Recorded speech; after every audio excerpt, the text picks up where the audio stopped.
بەڕێزان بۆ گفتوگۆ سەبارەت بە ئەنجامی کۆبوونەوەکەی ئەمڕۆی لیژنە پەیوەندیدارەکانی پەرلەمانی کوردستان سەبارەت بە لەشکرکێشەکانی تورکیا و بۆردومانەکانی ئێران هەروەها ئەرکی پەرلەمان لا بەرامبەر ئەو دەستدرێژیانە لە ستۆدیۆکانمان لە شاری سلێمانی میوانداری بەڕێز باڵام بۆ محەممەد جێگری سەرۆکی لیژنەی ناوخۆ و ئاسایش و ئەنجومەنە خۆجیەکانی پەرلەمانی کوردستانمان کردووە. کاک باڵام بۆ سڵاو لەوێت و سپاس بۆم دەرفەتی بەڕێزتان بەخێربن.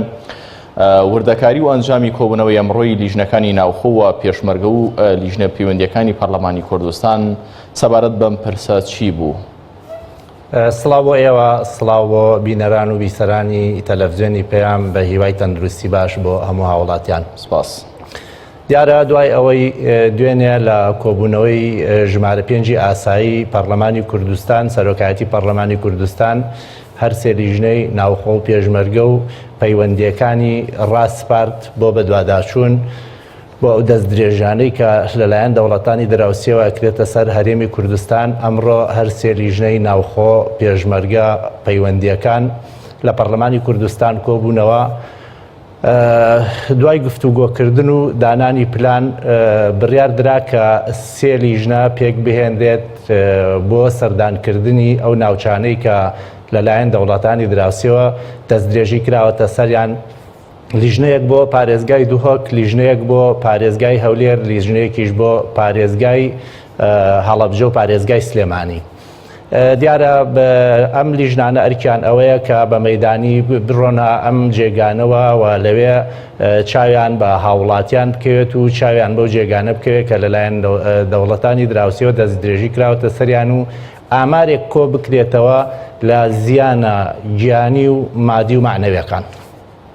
باش، ئەوە ئامارەکە دەستکەوت ئەم لیژنانەرکی خۆیان جێبەجێ کرد. تەنها زانینی ئامارەکان بەسە چارەسەری ئەم کێشەیە دەکات یاخود چی لەم ئامارانە دەکەن؟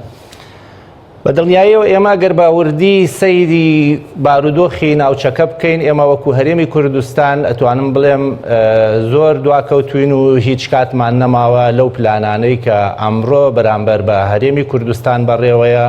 ئەویشە گەر باوردی سەیری بکەین هێرشەکانی دەوڵەتی تورکیا. دیارە ئێمە گەر بەڕوونی سەیری ئەم هێرشانە بکەین، ئەم هێرشانە هێرشێک نییە کە پلانی بۆ دانرابێ، ئەمە پلانی بۆ دانراوە ئەو جێگانش کە دەوڵەتی تورکیا دەستی بەسەرا ئەگرێ و بارەگای تیادانێ جارێکی کە لێی ناکشێتەوە و ناشیداتەوە بە حکوومەتی هەرێمی کوردستان، بەڵکو هێزی خۆی تیادانێت تا ئەو کاتەی کە وەزع لەبار ئەبێ بۆ ئەوەی تەسلیمی سوپای عێراقی بکە نەک هێزی پێشمەرگەی کوردستان.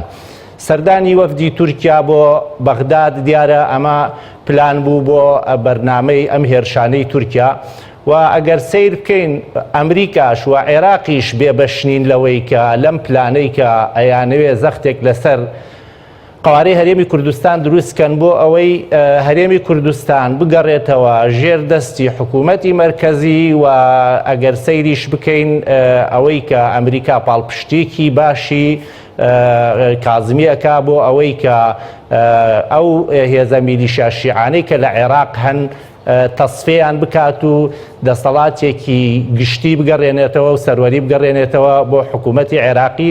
هەر بۆیەش ئەگەر سیر بکەین دوای ئەوەی حکوومەتی عێراقی باڵێزی تورکیای لە بەغداد بان کرد، هیچ گۆڕانکاریەک لە بارودۆخەکان ڕووی نەدا و سەیریشکەین بەغداد ئەتوانم بڵێم بێدەنگی هەڵبژاردووە لەوەی کە لە نەتەوە یەکگرتووەکان لە ئەنجومەنی ئاسایش داوا بکا کە سوپای تورکیا ئەم دەست درێژیانە بۆ سەر خاکی هەرێمی کوردستان و خەڵکی سیڤیل ڕابگرێت. بە شێوازێکی فەرمی ئەمە زانراوە کە بەغدا ڕازی بێ بەم داگیرکاری و بەم ئۆپراسیۆنانەی کە تورکیا لە خاکی هەرێمی کوردستان دەیکات بۆی کە قەوارەی هەرێمی کوردستان نەمێنێت.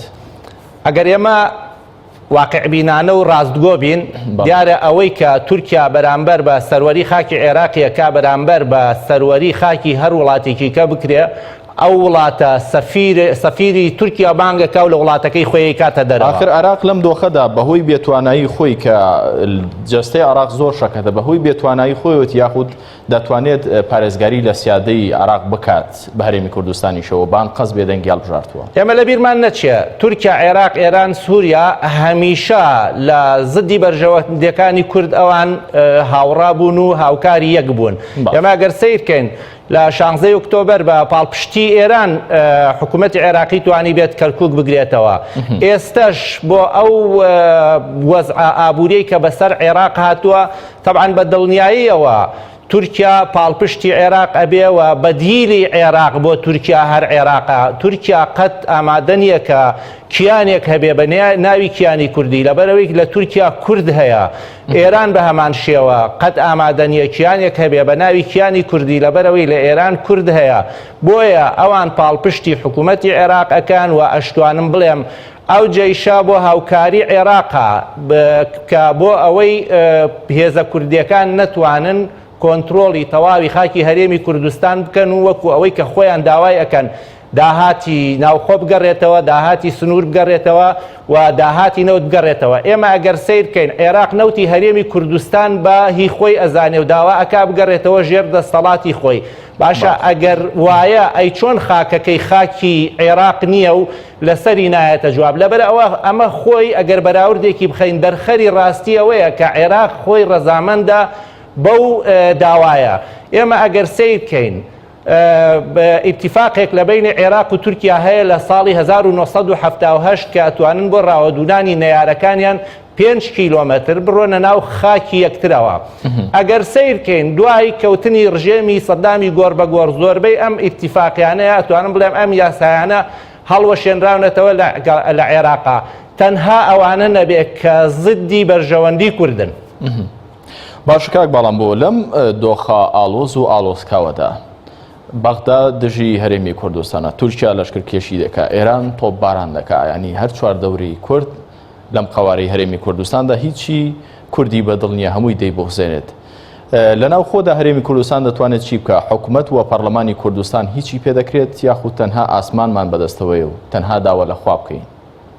کێشەکە لەوایە ئێمە نەک ئەوەی کە بڵێن ئەم دەوڵەتانەی کە کوردیان بەسەرا دابەش بووە دۆستمان نین، ئێمە خۆشمان دۆستی خۆمان نین. ئەگەر خۆمان دۆستی خۆمان بووینایە پێم وایە هەم لە بەغدا قورساییەکمان ئەبوو و هەم ئەتوانم بڵێم هەندێک لە وڵاتانی زلهێزی دنیاش ئەڵبەت گوێیان بۆ ئەگرتین و ئەتوانم بڵێم هیچ نەبێ پاڵپشتێکیان ئەکردین. بەڵام ئێمە ئەگەر سیر بکەین بەداخەوە ئەم بارودۆخەی ئەمڕۆ لە هەرێمی کوردستانە هاتووەتە کایەوە تورکیا پەکەکەی کردووە بە بیانوو بۆ ئەوەی کە ئەو بۆ لێدانی پەکەکە هاتووەتە ناو خاکی هەرێمی کوردستان. ئەگەر ئەم بیانووە وابێ ئێمە کاتێک کە تا ئێستا حیزبەکان لە ناوخۆی هەرێمی کوردستاندا ئامادە نین لەگەڵ یەکدا دابنیشن و گفتوگۆ بکەن لەو کاتەدا کە ئەمڕۆ دنیا لە خراپترین باردایە هەم لە ڕووی تەندروستیەوە و هەم لە ڕووی ئابووریەوە.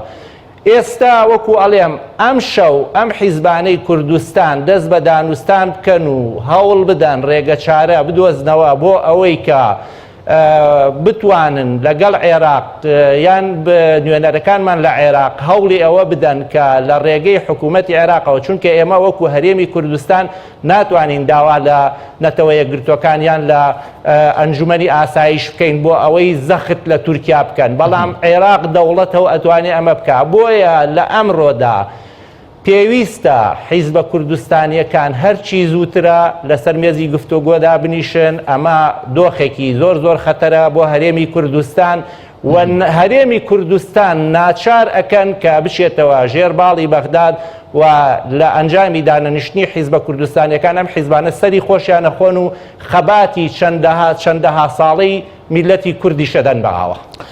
زۆر باشە کاک باڵام بوو ئەوەی لە ناوخۆی هەرێمی کوردستان سەبارەت بەو هاوڵاتیانی کە زیانیان پێگەیشتووە سەبارەت بە هێرشەکانی تورکیا لە ڕێگەی فڕۆکەی بێفڕۆکەوانەوە پەرلەمان و حکوومەتی هەرێمی کوردستان بە شێوازێکی سەرپێش بێ ناتوانێت قەرەبووییان بکاتەوە ئەم هاوڵاتیانە؟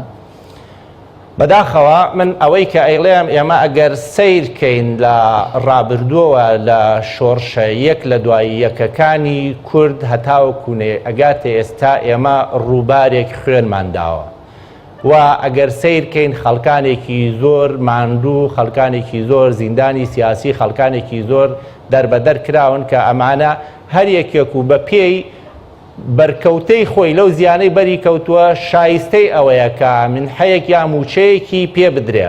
بەڵام وەکو ئەڵێم لە نەبوونی داهات یان کەمی داهاتی هەرێمی کوردستان بەڕاستی پێشتریش ئەوە نەئەکرا چونکە کورد قوربانێکی زۆری داوە یعنی حکوومەتی هەرێمی کوردستان ئەو دارایە گەورەی لە بەردەسان نەبووکە وەکو بڵێم هاوکاری ئەمانە بکە لە ئێستادا ئەکرێ ئەمە داوا لە حکوومەتی هەرێمی کوردستان بکەین بەس وەکو ئەزانین حکوومەتی هەرێمی کوردستان لە ئێستادا موچەی فەرمانبەرانی پێدابیر ناکرێ ئایا ئەتوانێ قەرەبووی ئەم زیان لێکەوتوانە بکاتەوە من بە دڵنیاییەوەی لێم شتێکی قوت زۆر باش ئەگەر قەرەبووش نەبێت زۆر بە کورتی لە ماوەی ئاوا نیو خولەکێکدا وەڵام دەیتەوە بۆچی سێ سەرۆکاتێکە بێدەنگن لەبارەی بێدەنگی سەرۆکایەتیەکان وەکو ئەڵێم ئێمە دەوڵەت نین تا بڵێم ئەتوانین دەنگ هەڵببڕین و داوا بکەین کە هاوکاری بکرێن ئەوەی کە هەیە ئێمە تەنها ناڕەزایی دەربڕینە ناڕەزایی دەربڕینی شوا بزانم ناچێتە خزمەتی دۆزی بەرژەوەندی هەرێمی کوردستانەوە